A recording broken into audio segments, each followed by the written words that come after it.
Hello everyone, it's Brandon here again for another video. In today's video, I'm going to give you something which is very practical and helpful, and that is insight and teachings into how to make it through the most difficult insight stages, which are known as the dark night of the soul by many. Many also refer to this as depression if you're going to look at it from a psychological standpoint. And you usually reach this point by going through the insight stage known as the arising and passing away, which is in many cases, most intense insight stage that exists, even more powerful than the most deep awakenings. Your energetic state is going to be at its utmost peak at this point.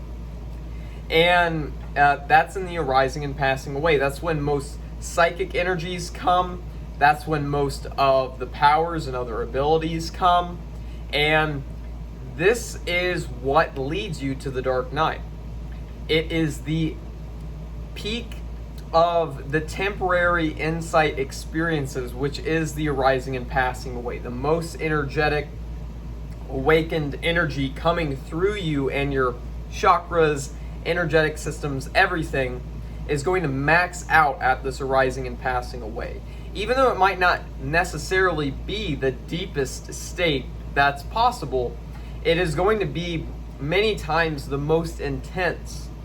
And it's this intensity that leads you to sort of a point of rest in your journey, which most people get stuck at. And that's the dark night of the soul. This is when things such as fear, disgust, depression, lethargic, low energy, all of these things come in. And it is in many ways the most challenging of the insight stages. Now, these insight stages that I'm speaking of are mainly discussed in Buddhism, and that is the framework that I'm coming from to describe this. So, the arising and passing away is when you're going to have those amazing peak experiences most of the time. You can have them in other insight stages as well, pretty much any of them. But the important thing to remember is that once you hit the arising and passing away, there's no turning back, really. You're always going to be stuck in some sort of insight stage from then on. And the key is to keep investigating and doing spiritual practices. It's very easy to quit your spiritual practice and go back to normal life and try to stabilize things once you hit the dark night of the soul. It's going to be very difficult to keep practicing. Motivation drops off, energy drops off, insight even drops off. But what you need to remember is the goal is to crystallize your insight. And how you do that is by constant investigation of your present moment and all of the phenomena that's there. You need to realize that you are ultimately all knowledge, existence, power, intellect, magnificence, everything is in your awareness right now. Everything that's here is being sensed by you, created by you, interpreted by you, and it can be used to further develop insight. It's very easy to stop practice when you're in a dark night. You don't feel like meditating, you don't feel like doing anything, and that's the trap. You need to continue practice as most hardcore and deep as you possibly can to get out of this. And the trick isn't actually to try to get out. The trick is to try to get deeper into the dark night of the soul. And how you do that is you keep investigating your present moment experience. You keep looking for the three characteristics in Buddhism known as no self, dukkha or suffering, inherent in all existence and experience, and then also impermanence, the change that is constantly occurring. Nothing is ever the same, everything is constantly shifting, And that is one of the deepest places that you can go to gain insight. Is notice that everything's shifting. There's no permanent self that can be attached onto, and sensation itself is just a continuum of suffering and bliss and pleasure, and it's all essentially the same force, just occurring in different ways that you interpret. Some things you see as positive and you enjoy, and other things you see as negative. Ultimately, destroying this duality between positive and negative is the key to make it out of the dark night, continue on to further paths towards enlightenment, and keep progressing. You want to keep noticing the three characteristics. They're there in every single experience that you can ever have. And they're always there. And that is one of the great things that spiritual practice and Buddhism can teach you, is that things are always shifting, and there's nothing to actually hold on to other than the shift itself. And becoming a more rapid shifting identity, more like, water, moving with the flow of everything, is where you can progress through these more difficult insight stages. Is rather than turning away from the suffering, which is what almost everyone does. We turn away from the suffering, we turn away from spiritual practice, and we try to relax and maybe go back to our daily lives, focus on employment and other things and try to get other things in order. But really, it's the spiritual practice that we need to pound in very hard if we want to make it through these difficult insight stages to the point where things really start to take off and you start to go into deeper paths of enlightenment, deeper embodiment, developing powers, and other things of the sort. If you want to get through the dark night, rather than turning away from the suffering and the things that you dislike about it, you actually need to use those as your focus. Notice that even the most negative things are constantly shifting. Even the most negative experiences, identities, beliefs, whatever, are constantly changing. There's absolutely nothing to hold on to. And that is your greatest solace, is that change is the only constant. And even permanence in change is changing. That's the beautiful thing. You see, because for impermanence or permanence to even be spoken of, they have to have an appearance of being the case at least some of the time. So, for example, you might get to a deeper state and you might start to have deeper experiences and insights and stuff. And you start to feel like that's your new norm. And once you get there, you can kind of get stuck and really enjoy it. But the problem is, as soon as you attach to one certain state, one certain possibility, that becomes a sort of a temporary identity that you like to latch onto.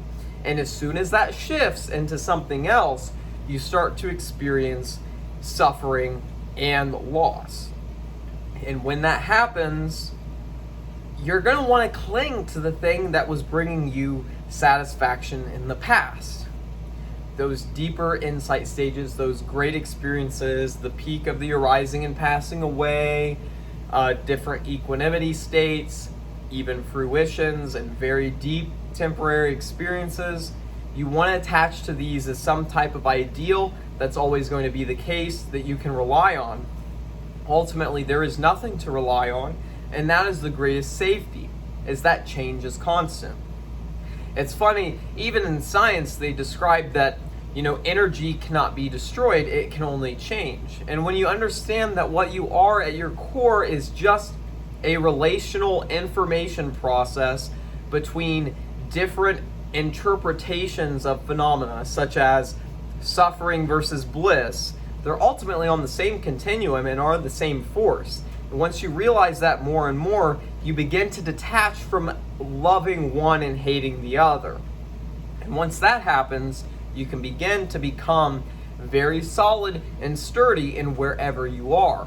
Because even in the most difficult experiences, everything that is experienced and created is ultimately the only thing that's here and the only thing that can be accessed or investigated. So investigate what is here and continuously do it if you want to progress. You investigate the 3 characteristics of your current state, and that is where you can move forward.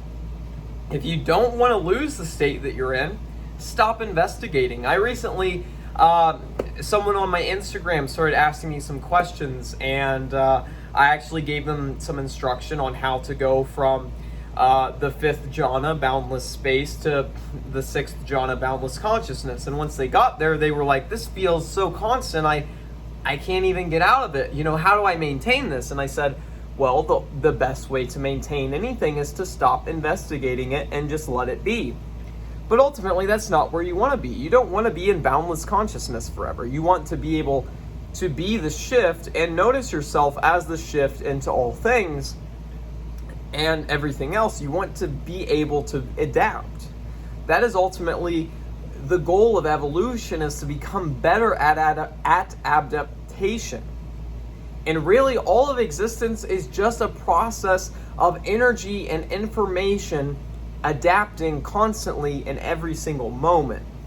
And one thing that people don't realize, a lot of people listen to these present moment teachings, and I know I've even mentioned it here, but ultimately there is no present moment. Every moment that you have to latch onto as some type of ideal or thing that lasts is already in the past. You've already interpreted it and moved on into a new experience. The present moment itself is the ultimate illusion. It's made up of just different sensations relating to each other in different ways in a constantly changing format.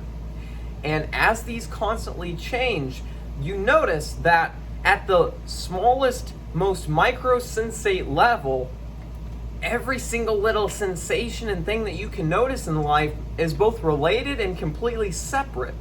And because of this, the present moment is made up of just all these different things. And you actually can only have one thing in your focus at one specific moment. And that's where the magic comes in. The present moment is an imagination bringing these different sensations together into some cohesive experience that feels like things are happening together. For example, if I look at my finger right now, this is what my reality becomes, is this finger. Certain things fall into the background, I can still somewhat be aware of them, but really the focus is on the main thing in that micro-sensate level, in that very small present moment, just the micro time, very micro time and small sensate level. You're only taking in one thing at a time. But because of how cohesive this feels, it feels like there are so many different things being integrated together into one experience. But really, you're only able to hold one thing in your attention at the same time. But your attention is so capable of radically shifting so incredibly quickly, really faster than even those micro sensate levels of time, that you're connecting all of this together and it feels to be cohesive. And this is great. It's very lucky that we have a cohesive feel to reality. It would be very disconcerting if we didn't.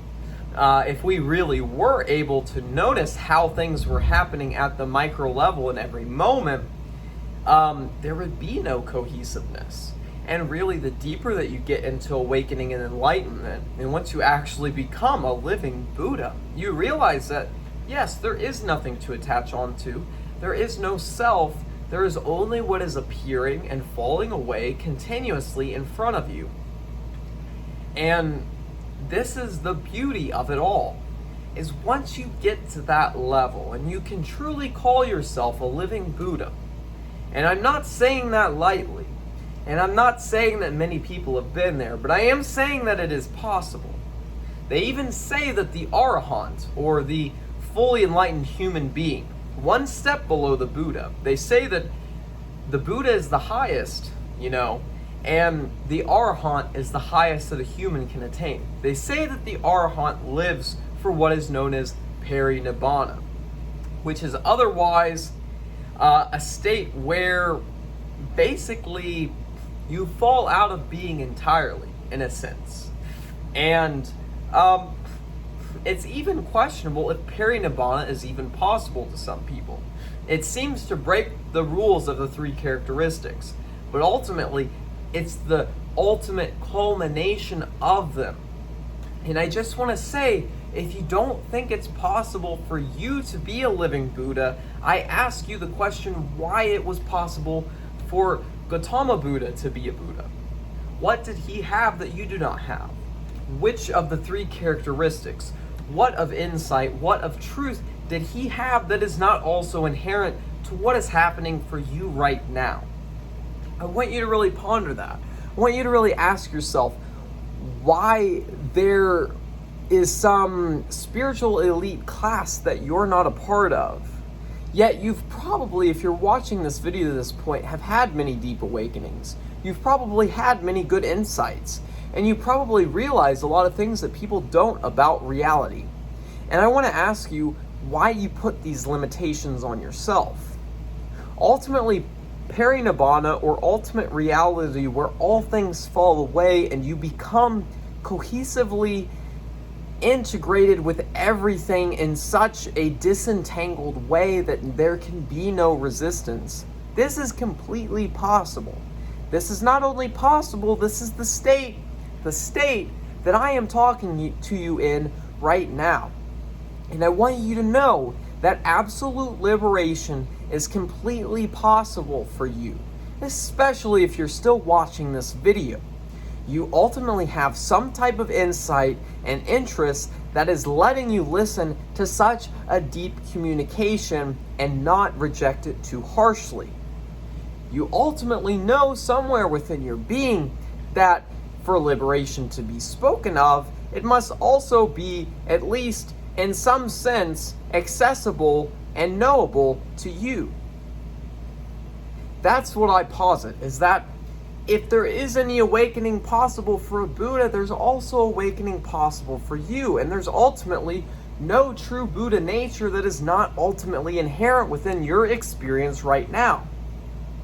Ultimately, the true self never comes into being and is constantly falling out of being in the process of creation, perception, and disentangled, basically access to truth in every single moment. You realize that even as I look at the time in this video recording, it's constantly changing.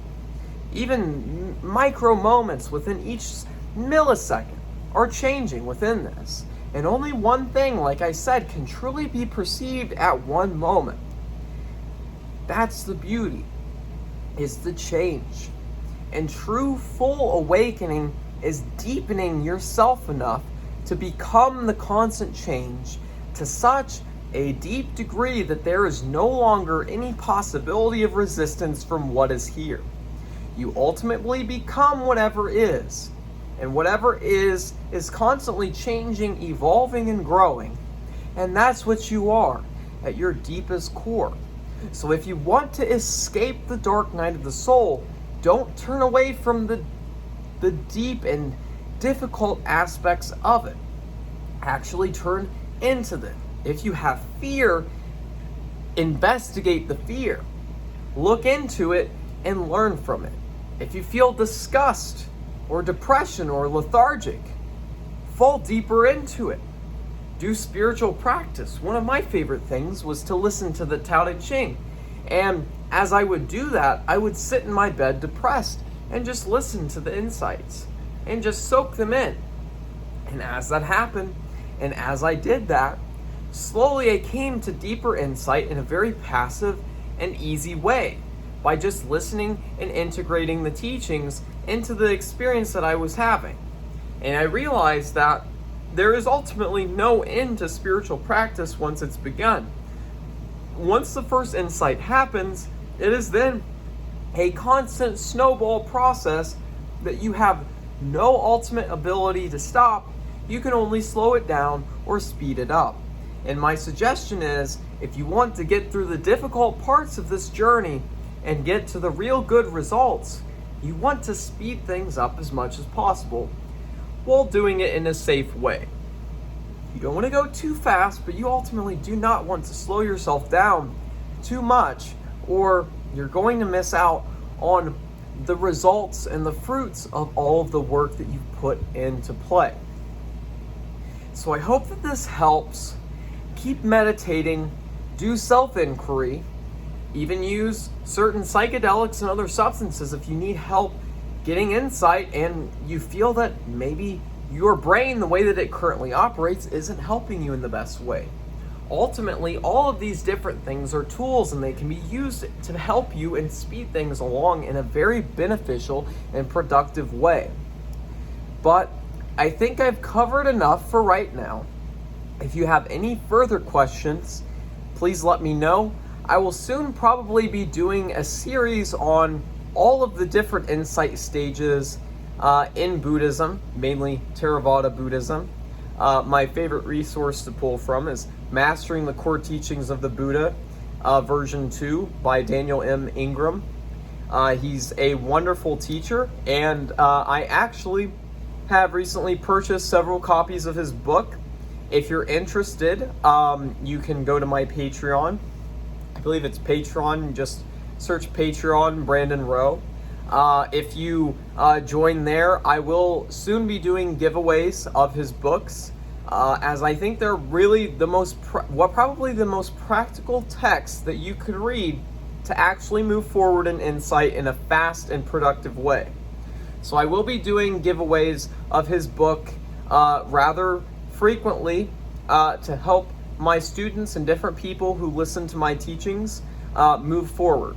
And I'll also be doing different Q&As, and if you're interested, you can even join me and my co-host Daniel. If you've seen some of our recent podcasts, we're looking to have other people come on the show and ask their questions and give their insights, and we want to make this more of a community thing rather than just me giving teachings or just a few people. We'd like to get more people involved. But the Patreon is very important. I would appreciate it if you could go support me on there. Again, any of the proceedings of the Patreon will be going to buying more books, supporting my lifestyle so I can continue to teach, deepen my insight, and help to bring you teachings that will last and help you move forward in your life and spiritual progress. So thank you for watching. Please give this video a like, subscribe if you enjoyed this content. There will be plenty more enlightenment and awakening teachings to come. And I thank you again for watching all the way through. Namaste.